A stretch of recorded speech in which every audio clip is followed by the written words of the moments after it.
aventureiro, cheio de agruras da vida. Quero contar as feridas, são risos de dor. Sua alegria é um disfarce para esconder sofrimento, mas no fundo do peito és um sofredor. Você é contagiante naquela roda de amigos, quando caçoa de palha ao outro sorrir, mas não se encara no espelho, vive fugindo de si. É que está no labirinto e não pode sair. Silêncio aflito, quanto mais você se cala, maior é seu grito. Silêncio aflito, quanto mais você se cala, maior é seu grito. Quanto mais você se cala, maior é seu grito.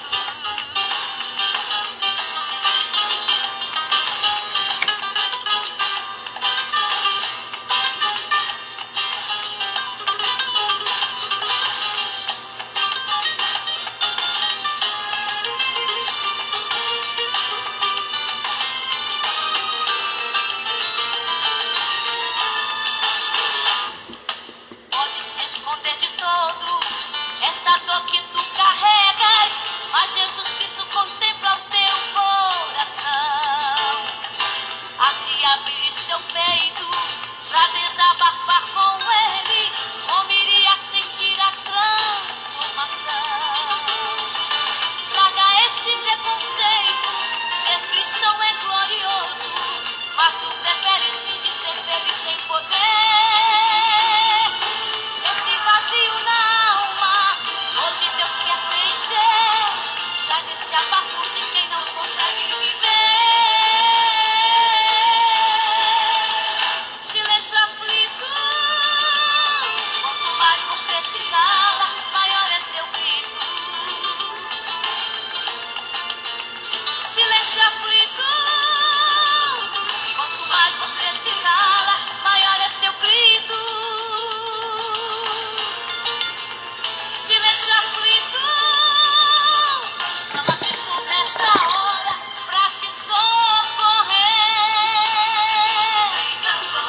Vai mudar teu ser pra te socorrer. Vai mudar teu ser. Vai mudar teu ser. Vai mudar teu ser. Muito bem, que música linda essa apresentação de Chile Cavalhais, linda. Silêncio aflito. Silêncio aflito, quando mais você se cala, maior é o seu grito. Maior é o seu grito, quanto mais você se cala, maior é o seu grito. Coração aventureiro, cheio de agruras da vida, quero contar as feridas, são risos de dor, sua alegria é um disfarce para esconder sofrimento, mas no fundo do peito tu és um sofredor. Você é contagiante naquela roda de amigos, quando caçoas e fazes os outros sorrir, mas não se encara no espelho, vive fugindo de si. É que está no labirinto e não pode sair. Silêncio aflito, quanto mais você se cala, maior é o seu grito. É exatamente o que vamos falar na live de hoje, esse grito da alma. Esse grito que está em duas nuances. Uma, todos podem ouvir. Quando você berra, você esperneia, você chora, você clama. Mas tem aquele que é um grito interno. Só Deus aqui nos escuta. É exatamente isso que vamos falar nesta noite, na live de hoje. Deus e o grito da alma. Quem está falando aqui é o pastor Isaías Oliveira Soares, pastor presidente da Assembleia de Deus em São Gonçalo dos Campos, do estado da Bahia, Brasil, América do Sul. Eu quero, na noite de hoje, externar os meus sentimentos ao pastor Geraldo Tadeu, seu filho Whitney. E hoje eles perderam a nossa amada irmã Edna Vieira, esposa do Tadeu, mãe, do pastor Whitney. E é um consentimento que comunicamos. Ela foi sepultada hoje, às 15 horas, no cemitério Piedade, em Feira de Santana, vítima do Covid. E peço oração pelo Geraldo Tadeu, que nem pôde assistir. Os dois foram internados, ela veio para casa, depois continuou sendo assistida por alguém da saúde, depois foi para Salvador e aí, 3 ou 4 dias internada, veio a falecer. E Tadeu não está bem também. Vamos pedir aos irmãos que orem, ou vamos orar para que Deus visite o nosso irmão Geraldo Tadeu e cuide da saúde dele. E os meus sentimentos, Whitney, a você que é um assistente dessas lives, um homem de Deus que está aí pastoreando, Deus lhe abençoe também. Pai Celestial, nesse momento queremos te agradecer, Senhor, a vida, a existência, a saúde e a oportunidade de poder estar aqui nesta live para falar alguma coisa da tua palavra para aqueles que estão sedentos, carentes dessa palavra. Senhor, nesse momento eu te peço que visites o Geraldo Tadeu, onde ele estiver, aquela unidade hospitalar. Senhor, que ele receba a cura e possa sair dali. E, Senhor, e conforta-o pela perda da tua filha, que se deu hoje, Senhor. Também abençoe o Whitney, tome ele nas tuas mãos, consola o seu coração. E eu intercedo também pelo pastor Otávio, pastor José Teles, pastor Evilásio Bastos, todos que estiverem convalescentes e em alguma unidade de saúde, até em casa. Aqueles que estão nos assistindo aqui, Senhor, sejam alcançados por teu poder e tua graça. No nome de Jesus. Amém. Muito bem, a live de hoje, eu estava orando de manhã, quando Deus me deu essa palavra, eu quero transmiti-la a todos vocês. O Salmo 6, verso 2 a 6, de onde eu saquei essa palavra. Ele diz assim: tem misericórdia de mim, Senhor, porque sou fraco. Sara-me, Senhor, porque os meus ossos estão perturbados. Até a minha alma está perturbada. Mas tu, Senhor, até quando? Volta-te, Senhor, livra minha alma, salva-me por tua benignidade, porque na morte não há lembrança de ti. Do sepulcro quem te louvará? Já estou cansado do meu gemido, toda noite faço nadar minha alma, molho o meu leito com as minhas lágrimas. Isso aqui é exatamente o que eu estou querendo transmitir para vocês, esse grito da alma. Daqui a pouco vamos explicar o que é grito e grito da alma. Esse da alma torna-se um modificador do termo grito, que é um substantivo, né? Quando se fala grito é uma coisa, quando se fala grito da alma é outra. Então esse da alma, esses dois termos funcionam como modificadores da palavra grito. Pois bem, o que se entende por como grito da alma? Primeiro vamos traduzir grito, que é o som de voz agudo ou aguda, muito elevado, emitido com esforço e de modo que se possa ouvir de longe. Primeiro, grito não é, já está dizendo, grito é esse som de voz muito elevado. Ninguém grita baixinho, não é grito. Quer dizer, a palavra já traz consigo essa circunstância vocal de que é algo gritante. O grito também pode ser exclamação sonora e forte para chamar alguém, ou pedir socorro, ou exprimir sensação de dor. Isso aqui vai bater certinho com o que nós queremos falar aqui. Pedir socorro, ou exprimir sensação de dor, espanto, raiva, alegria ou qualquer outra emoção forte. Vamos começando chegando aonde nós queremos. Berro, brado, clamor. Isso aqui tudo acontece quando nós estamos do estado de excitação, de terror, de sofrimento, ou às portas de um perigo, não é? Um incêndio numa casa, um acidente, enfim. Nunca grito ocorre quando você está tudo beleza ali, então não é grito, ok? Essa definição se torna pobre, porquanto não é só o grito, é o grito da alma. Ó, é isso que eu falei há pouco instante, que esse da alma é modificador ou modificativo. A alma, em filosofia, é o conjunto das atividades imanentes à vida, ou seja, pensamento, afetividade, sensibilidade, etc., entendidas como manifestações de uma substância autônoma ou parcialmente autônoma em relação à materialidade do corpo. Uma alma é energia divina, é a existência além da matéria, é a parte de você que existe além da matéria, além do seu corpo, dos seus 5 sentidos. Não pode ser vista. A alma é para o corpo aquilo que o astronauta é para a roupa espacial. Funciona como uma bateria, dando vida e animação. Tire o astronauta da roupa e esta será basicamente inútil.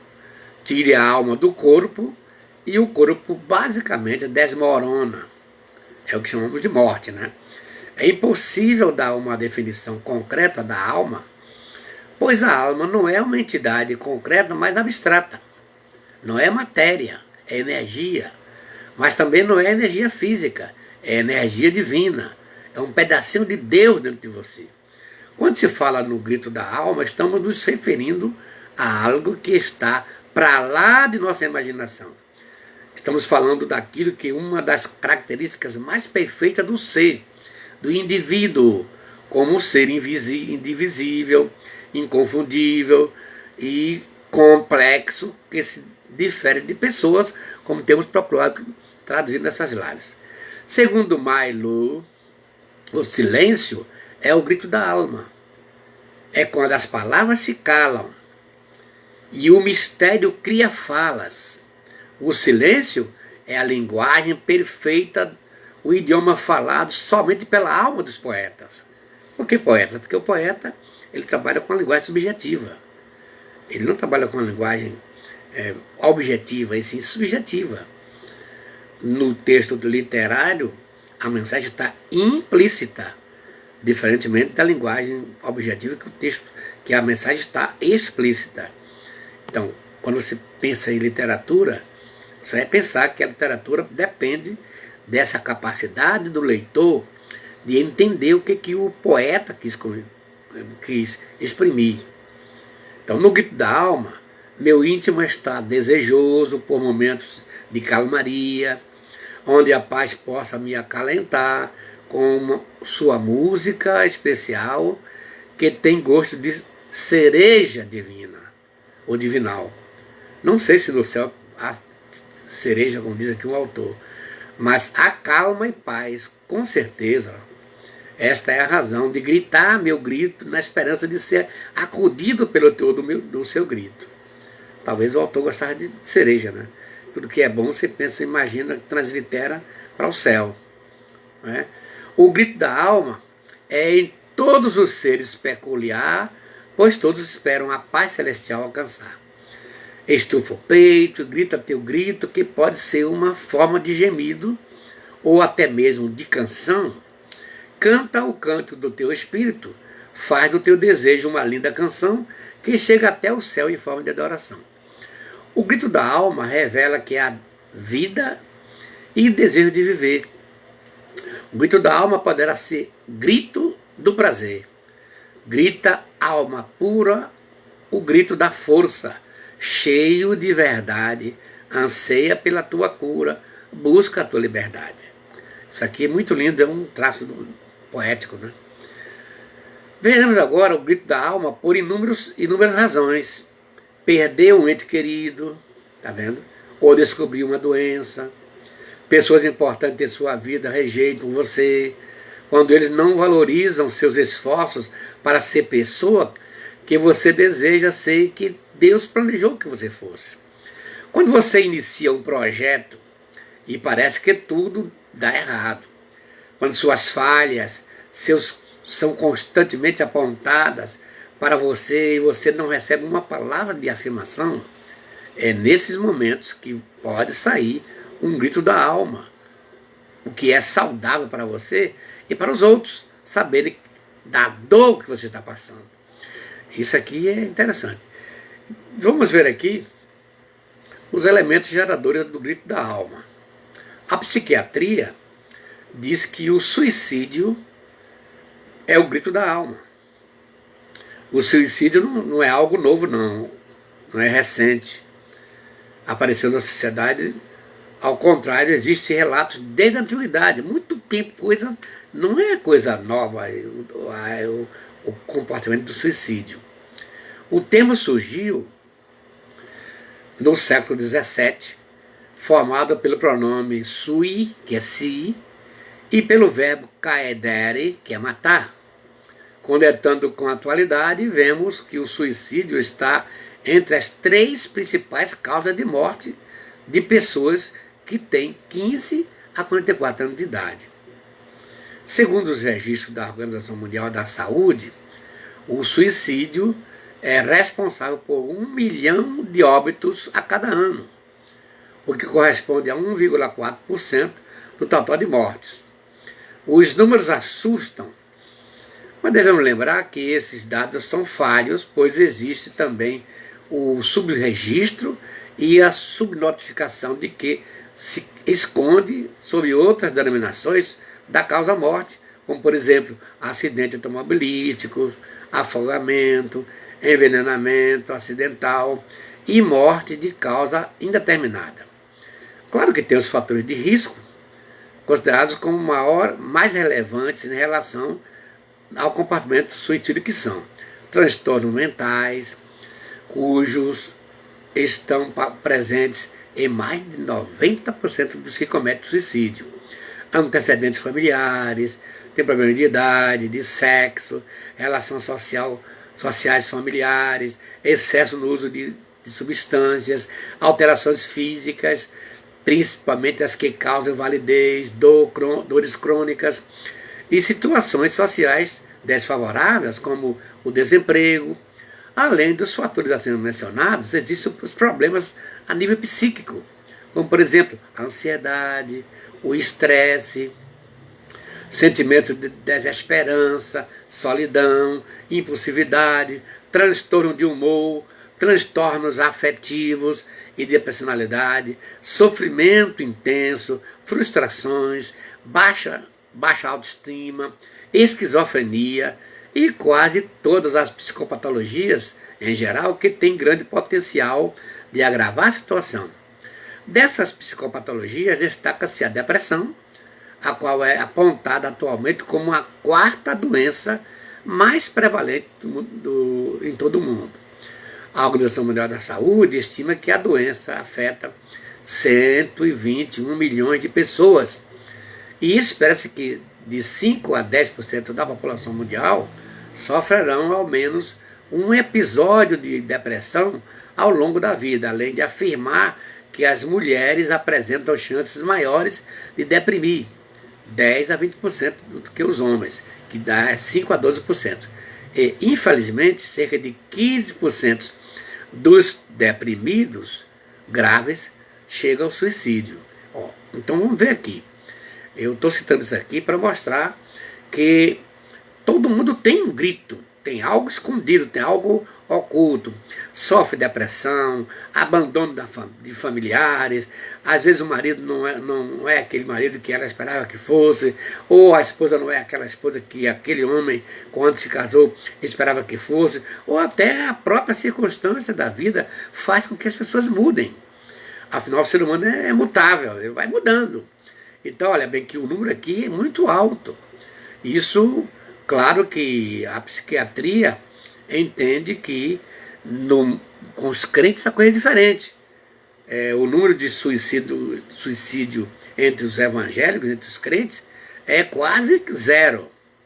Mas o crente precisa entender que esses lances, essas nuances, esse grito da alma, não pode ficar sem. A gente vai mostrar aqui, que eu tenho falado de outras lives, não depende de que o homem tenha pecado, o crente tenha pecado, para sentir isso aí não.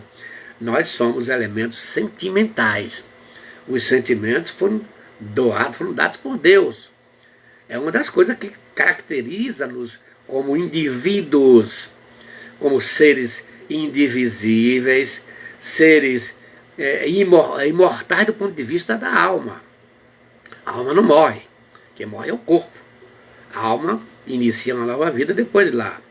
Mas olhe bem, nós precisamos entender que esses elementos estão todos localizados no elemento emocional de cada um de nós. Esse grito não pode ficar sem, que é exatamente aqueles anelos. Daqui a pouco eu vou explicar essa questão de alma. Você viu aí que isso debate, os teólogos batem a cabeça aí. Paulo fala no capítulo 5, 23, 1 Tessalonicenses, e todo o vosso ser, ser, espírito, alma e corpo, sejam conservados íntegros para a vida do nosso Senhor e Salvador Jesus Cristo. Ser. Este ser que eu estou dizendo aqui é o indivíduo que eu digo sempre aqui, que difere de pessoas. Pessoas, segundo a sociologia, são elementos da mesma estirpe, que nasceu, tem família, se casa, geram filhos, tem propriedades, trabalham, etc. Mas o ser indivíduo é mais além. Isso aqui é forte, gente. Então daí começam as duas divisões. Espírito, que é algo de Deus dentro de todos nós. A alma, que é o elemento espiritual, que nos identifica. Com o que nos identificamos? Com os demais semelhantes, os nossos semelhantes. Aí, como é que a alma se comunica? Através dos 5 sentidos, da visão, da audição, do paladar, do tato, do olfato e do tato.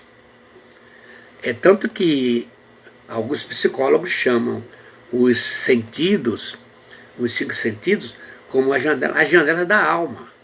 Tem alguém que aumenta, mais um que é o da sensibilidade, né? Então são 6, mas os básicos são 5, né? Visão, audição, paladar, olfato e tato. É com esses elementos, com essas janelas, com esses sentidos que a gente consegue entrar em contato com o mundo exterior. E é por ele que a gente vai também expressar. Então tem dor que está no físico. Eu expliquei isso que quando diferenciamos, como psicanalista, diferenciamos doença de enfermidades. É bom lembrar isso aqui, que talvez alguém está me ouvindo, me assistindo pela primeira vez. Doenças são patológicas, tem patologia. Você vai para o médico, tem os exames laboratoriais, todos eles vão detectar que você está tendo alguma alteração, uma hérnia, uma inflamação estomacal, entendeu? Um problema intestinal, câncer, enfim, vai sair no exame laboratorial. Porém, as doenças psicossomáticas, não. Ansiedade, depressão, não sai em laboratório. Então é importante que a gente observe isso aqui. Então, esse grito que estamos referindo aqui, ele não sai do corpo. Às vezes você não pode nem exprimir. A dor que Ana, a mãe de Samuel, sentia, ela não pode dizer. Ela estava gemendo ali, ela só gemia. Ao ponto do sacerdote Eli achar que ela estava embriagada. Que dor era aquela?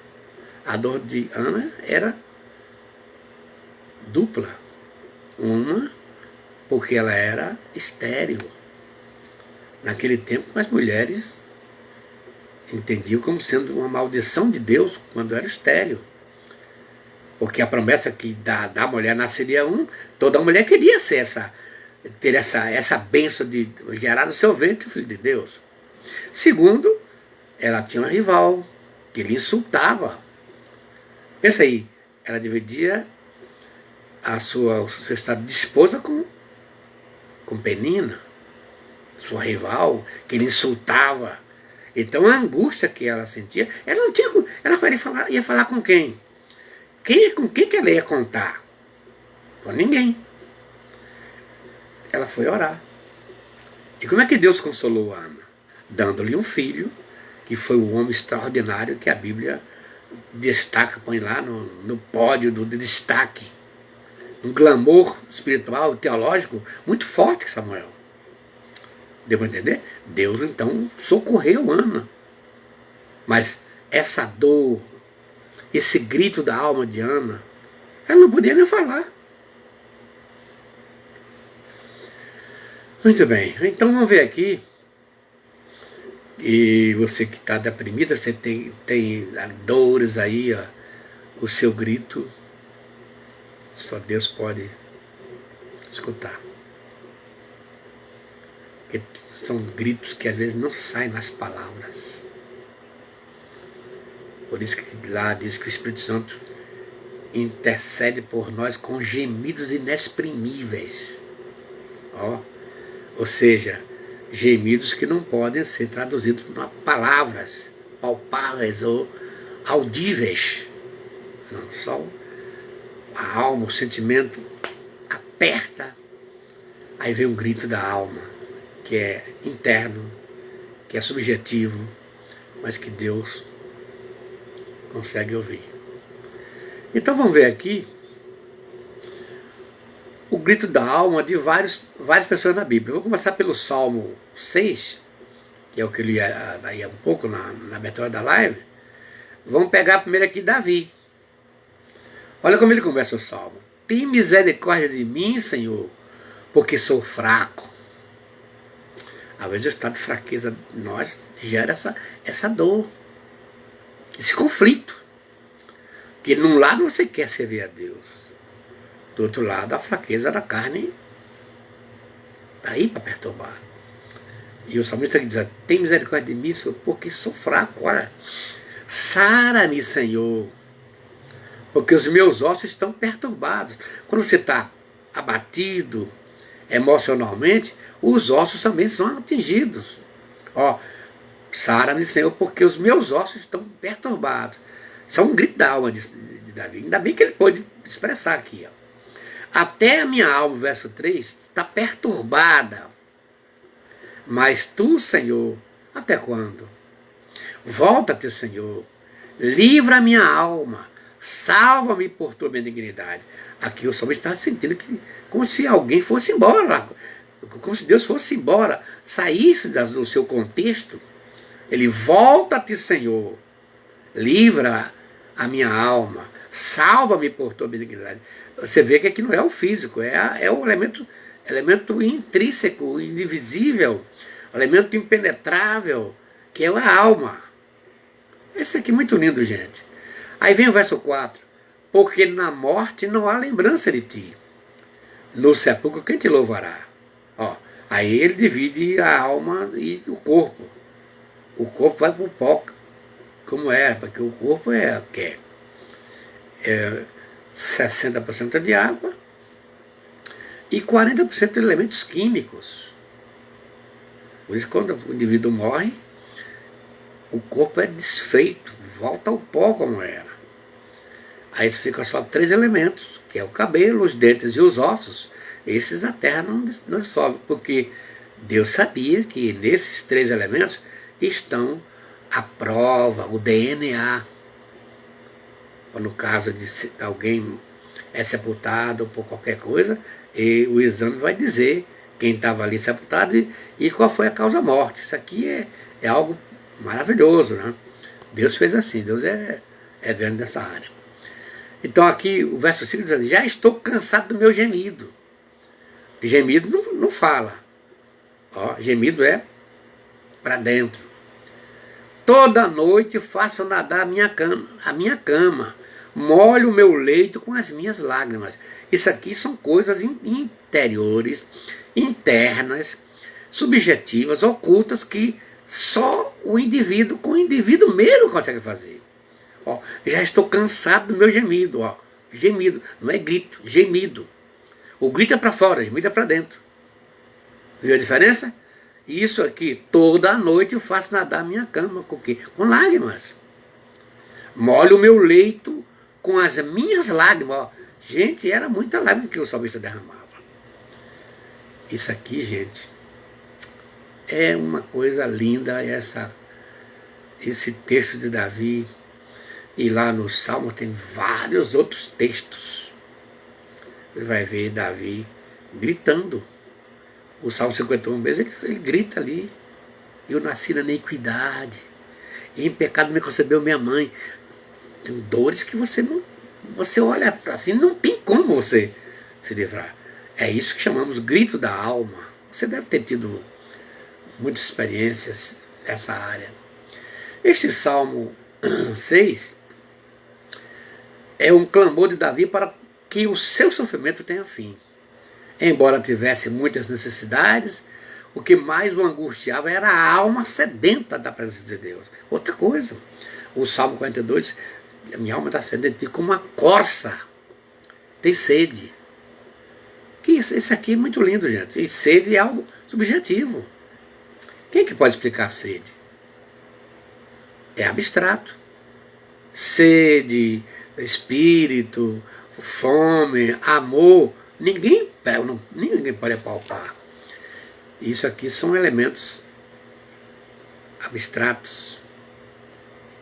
Ó, substantivo abstrato e concreto. Concreto é aquele que você pode pegar. Mas abstrato, vento, amor, ódio, gozo, ó, todos os elementos que caracterizam os sentimentos que Deus colocou na gente. Então, por isso ele apela humildemente para a compaixão divina. Essa dor intensa fragilizou tal forma que ele se descreve abalado até os ossos. Os ossos sofrem realmente. Daí estava no limite de sua força. Portanto, somente a fé poderia sustentá-lo. Vemos que os maiores problemas enfrentados pelo ser humano não são físicos, e sim os que se passam no seu interior. Isso aqui é sério, gente. Um coração desiludido, a desilusão de um amor que você gosta de um homem ou gosta de uma mulher, de repente você vê esse homem, essa mulher nos braços de outro ou de outra. Desilusão. Ansioso. A ansiedade é o segundo mal que mais mata no mundo. E olha que a Organização Mundial da Saúde diz que o Brasil é um país ansioso, está em segundo lugar. É a ansiedade. E aí não exclui a igreja, não exclui você e eu, que somos servos de Deus. Triste e deprimido, adoece a alma. E pode até atingir o corpo, porque se adoece a alma, já disse que a alma entra em contato com o mundo exterior pelos 5 sentidos, pela visão, pela audição, pelo paladar, pelo olfato, pelo tato. Com certeza vai adoecer também o corpo. Aí, você estando assim, foi o que o salmista fez. Recorrer ao Altíssimo com sinceridade e fé, que pode curar suas dores, as feridas emocionais, revigorar sua alma e dar disposição e alegria para você vencer as aflições. Esse é o primeiro exemplo. Eu não posso me estender mais, porque o tempo não dá, mas você tem um campo enorme no livro de Salmos para ver de que maneira este homem, segundo o coração de Deus, reagiu. Era um homem corajudo, um homem corajoso, um homem cheio de fé, inspirado lá. Não foi à toa que ele compôs tantos salmos. Não foi à toa. Só 73 salmos são de autoria de Davi. Tá vendo?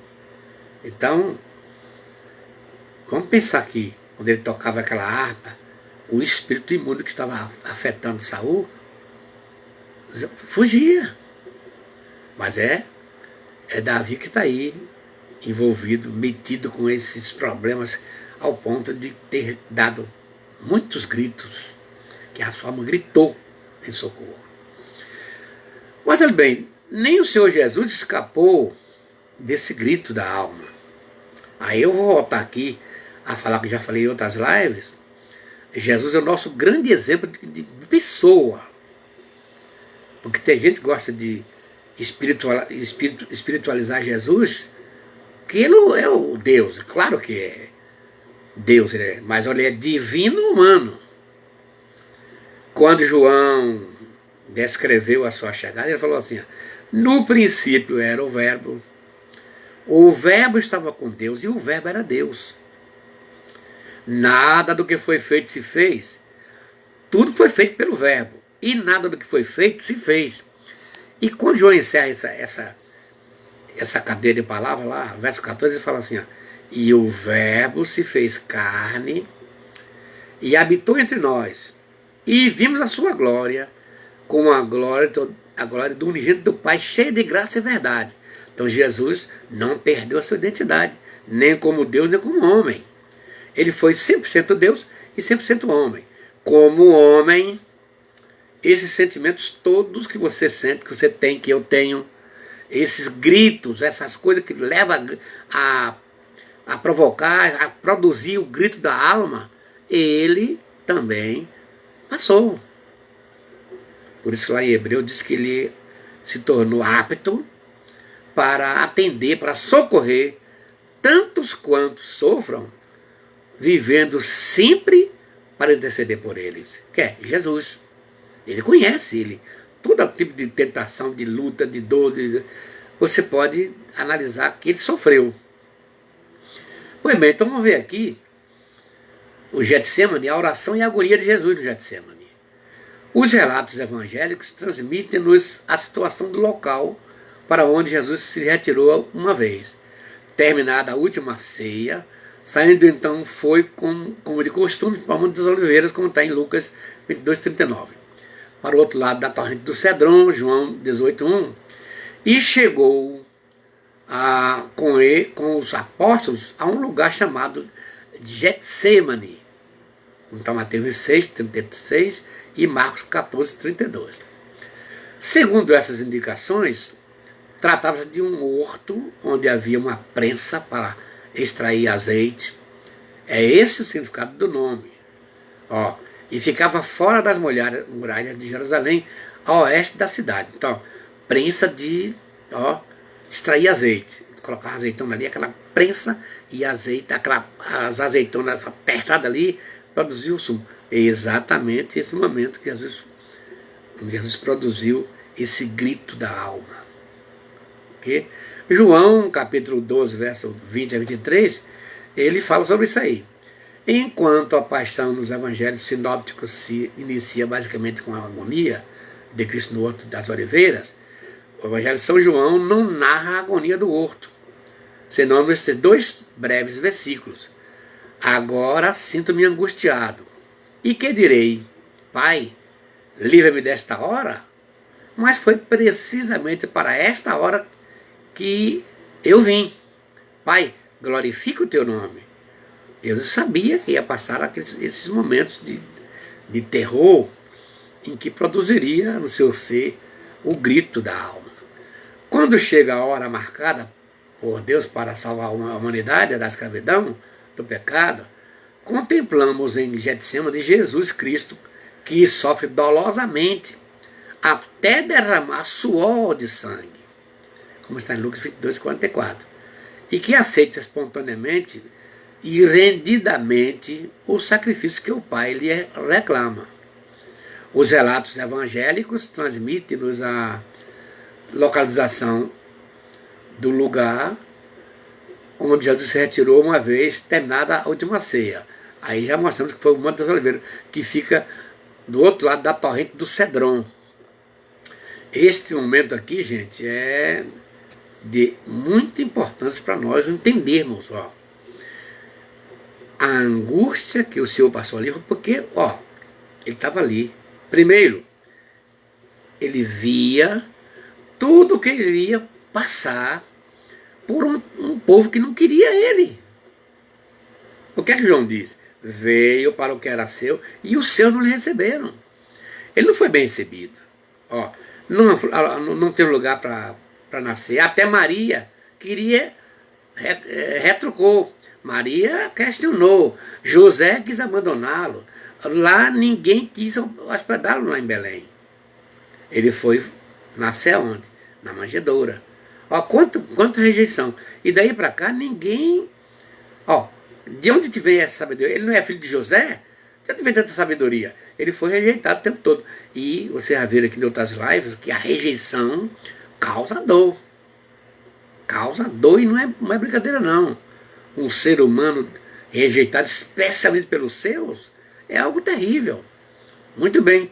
Então, Jesus chegou ali, ele viu. Ele foi orar. Não esqueça disso. Pegou os 3 discípulos mais chegados a ele. Ó, porque tem hora que você não deve estar com muita gente, não. São 12 discípulos e Jesus só pegou 3. Fique aqui, ó, que eu vou orar. E ela caminhou um tiro de pedra. Parece que isso não tem sentido. Tem sentido sim.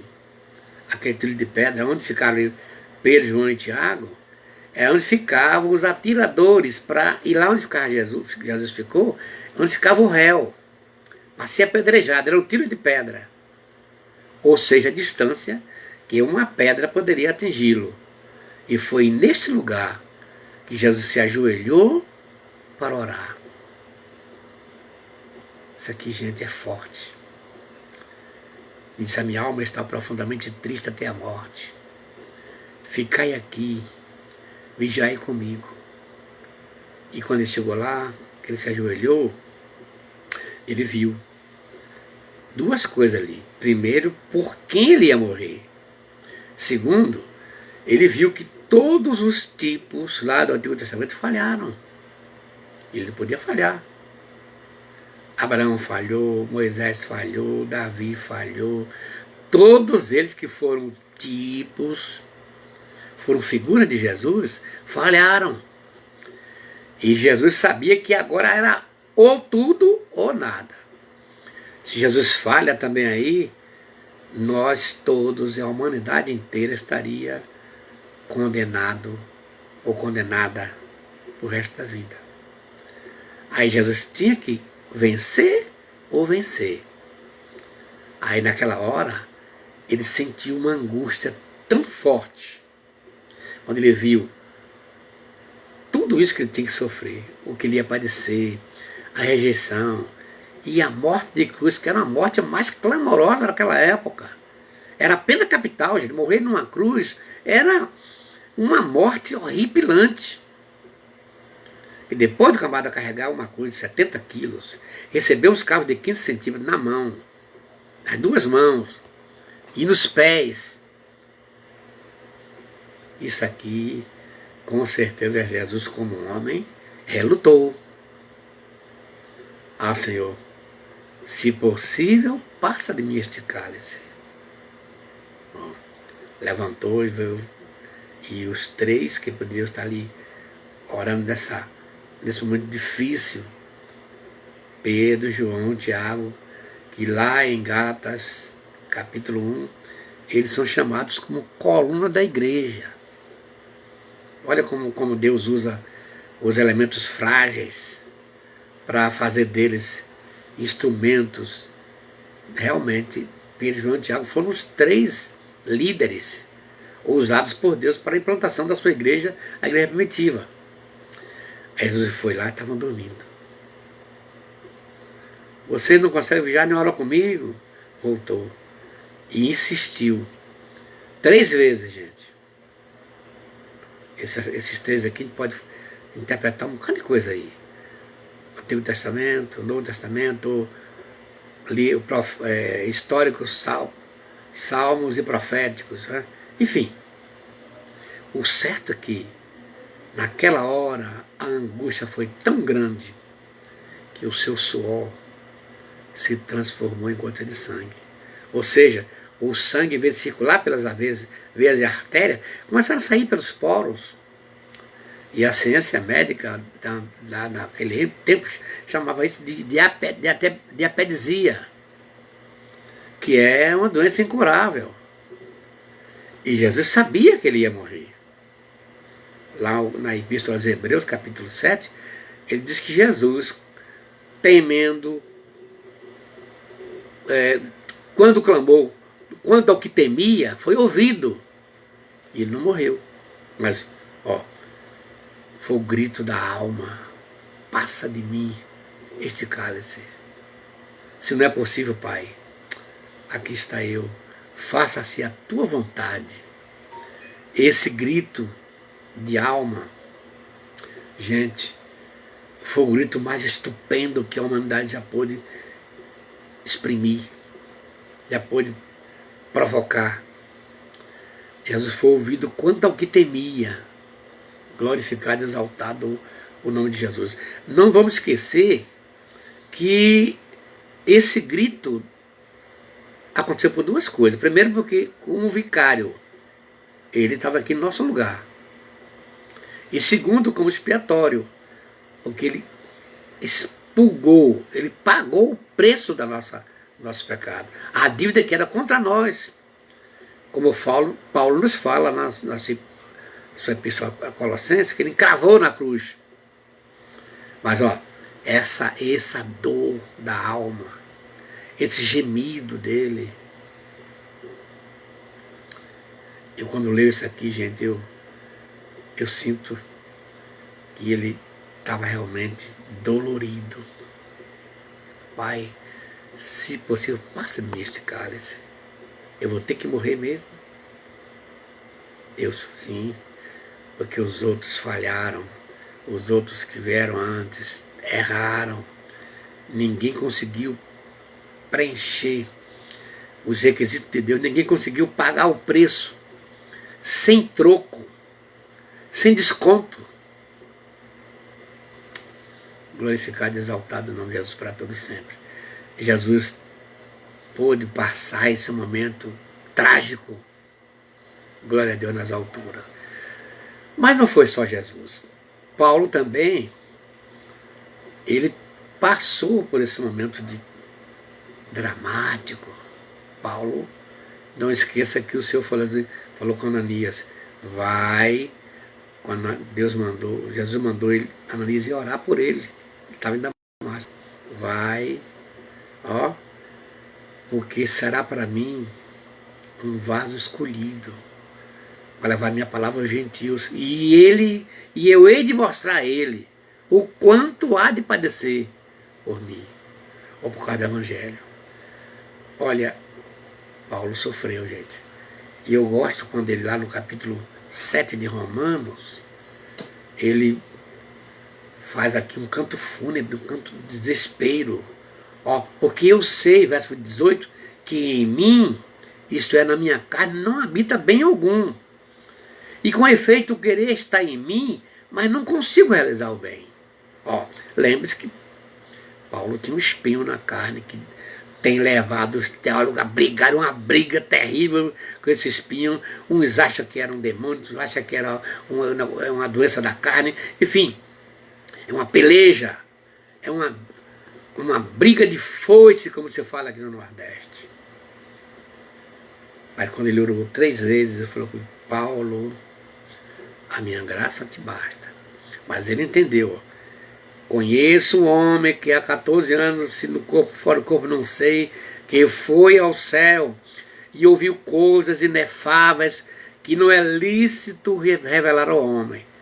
Por causa da sublimidade das revelações, foi-lhe dado um espinho na carne, para que não se gloriasse. Aí ele fala assim: mensageiro de Satanás. Paulo vivia com esse espinho, espinhando a sua carne. Quando Paulo pensava que era alguma coisa, o melhor dos apóstolos, o mais aventurado, o apóstolo de mais sucesso, o apóstolo que alcançou o maior glamour de honra no Testamento. Mas Deus, botou nele um espinho. Toda vez que Paulo pensava que era acima dos demais colegas, o espinho. Aí Paulo disse, quando eu penso que estou forte, estou fraco. Mas quando eu penso que estou fraco, aí que estou forte. Olha o que ele fala aqui, ó. Porque não faço o bem que eu quero, mas que não quero, isso faço. Ora, se eu faço o que não quero, já não o faço eu, mas o pecado que em mim habita. Acho então esta lei em mim, que quando quero fazer o bem, o mal está comigo. Porque segundo o homem interior, tenho prazer na lei de Deus. É como Paulo entende esse homem interior. Mas vejo nos meus membros, aqui já fala da carne, ó, outra lei que batalha contra a lei do meu entendimento e me prende debaixo da lei do pecado que está nos meus membros. Então, aqui Paulo divide as tentações espirituais das carnais, ó, nos meus membros, são as carências afetivas, carências sexuais, que estão aí, ó, batalhando. Mas aí, prossegue o apóstolo, verso 24. Miserável homem que eu sou, quem me livrará do corpo desta morte? Mas aí, na mesma hora, chega o canto de louvor. Dou graças a Deus por Jesus Cristo, nosso Senhor. Ó, assim que eu mesmo, com o entendimento, sirvo a lei de Deus, mas com a carne, sirvo a lei do pecado. Aí Paulo reconhece que somente a graça de Deus, por Jesus, pôde livrá-lo e fazê-lo dar esse grito da alma. Isso aqui é lindo demais.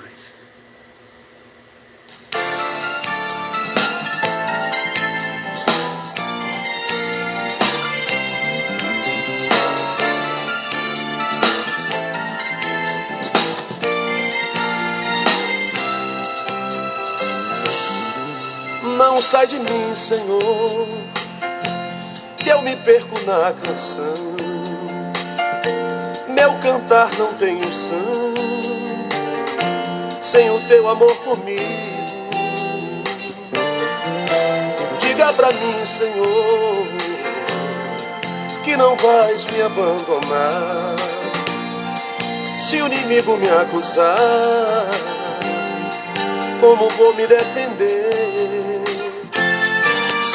Senhor, se saíres de mim, perco a batalha.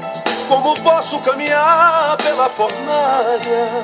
Com certeza o fogo vai me consumir. Senhor, sem a tua presença o meu coração fica frágil, vulnerável, sem razão. Como posso eu viver sem teu amor? Me diga.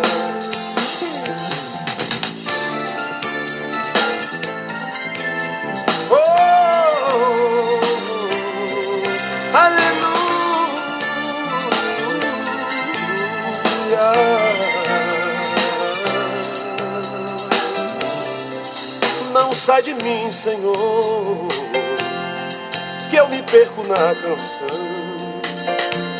Meu cantar não tem unção sem o teu amor comigo. Diga pra mim, Senhor, que não vais me abandonar. Se o inimigo me acusar, como vou me defender? Senhor, se saíres de mim, perco a batalha. Como posso caminhar pela fornalha? Com certeza o fogo vai me consumir. Senhor, sem a tua presença o meu coração fica frágil, vulnerável, sem razão. Como posso eu viver sem teu amor? Me diga.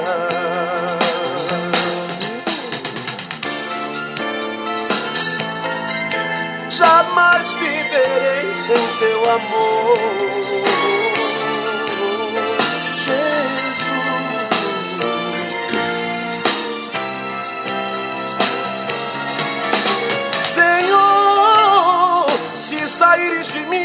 perco a batalha?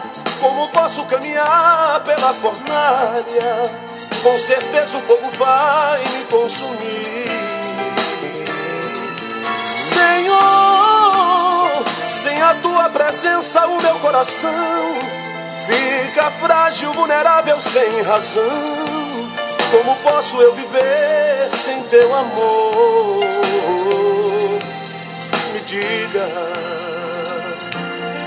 Me diga, Senhor, me diga, Senhor, me diga, Jesus.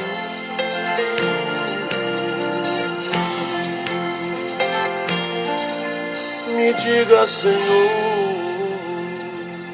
De fato, não podemos ficar sem a ajuda do Senhor, uma vez que temos esses problemas, tanto na área física quanto na área emocional. Pecado que atua na área emocional, ó, carência. Essa carência é terrível. Então, nós precisamos muito dessa ajuda do Senhor, da presença de Deus na nossa vida, para a gente poder superar. Se o grande apóstolo, o homem que tinha o conhecimento que tinha, os 9 dons, ele pôde dizer à igreja de Roma: quero ter com vocês, eu quero repartir convosco algum dom.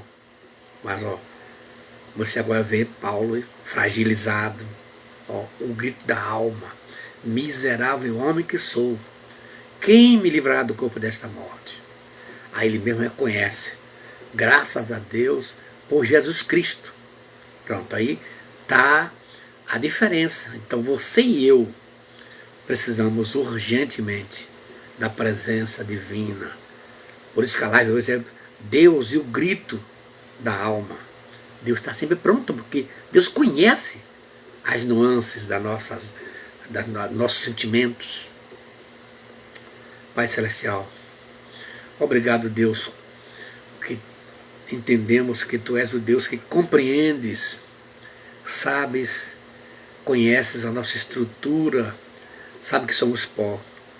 E Tu mesmo fazes a diferença lá em Ezequiel, quando diz: vós sois homens, mas eu sou Deus. Então, Senhor, nós entendemos que Tu estás pronto para nos atender, nos ajudar. E essas pessoas que estão assistindo, quantas delas estão com problemas, Senhor? Um grito da alma que ninguém ouve. Parente não ouve, mãe não ouve, pai não ouve, esposo, esposa, vizinhos, nem o pastor da igreja, ninguém entende, ninguém vê, ninguém percebe. Mas Tu, Deus, porque Tu prescruta o que está no íntimo de cada um de nós, as palavras ainda nem vieram à nossa boca, Tu já as conheces, Senhor. Então socorre a cada um de nós, no nome de Jesus. Amém. Amém.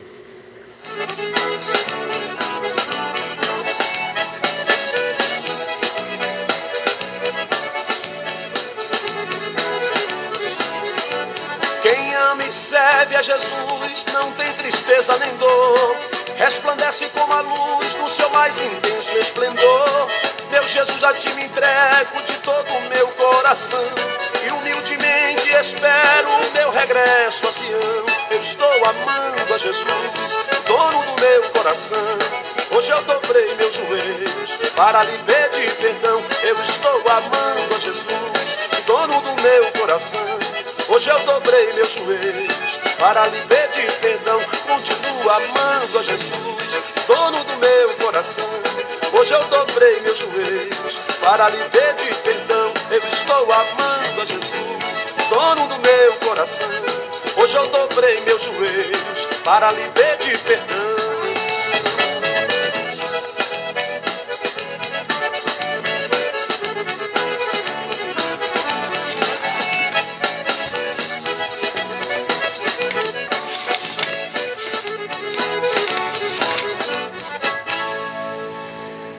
Muito bem, chegamos ao final de nossa live. Eu quero agradecer aqui a presença, a assistência de vários pastores que estão nos assistindo aí. A gente fica muito feliz. Pastor, irmão Nélia, irmão pastor Raimundo, pastor Heber, Ituaçu, pastor Eliude, pastor Esdras, pastor Isaías Júnior, pastor Eliabe, pastor Elenildo, enfim, há poucos dias atrás, o pastor Erivaldo de Jesus, lá em São Paulo, estava nos assistindo. Muito obrigado, pastor, se estiver nos assistindo, muito obrigado. Pastor Juscelino em Capela, pastor Ezequiel aqui em Santo Amaro, pastor Egeilton em Nova Fátima, ó, que tem de pastores que nos assistem na Argentina, no Japão. Muito obrigado, Deus abençoe a todos. A paz do Senhor para todos e boa noite.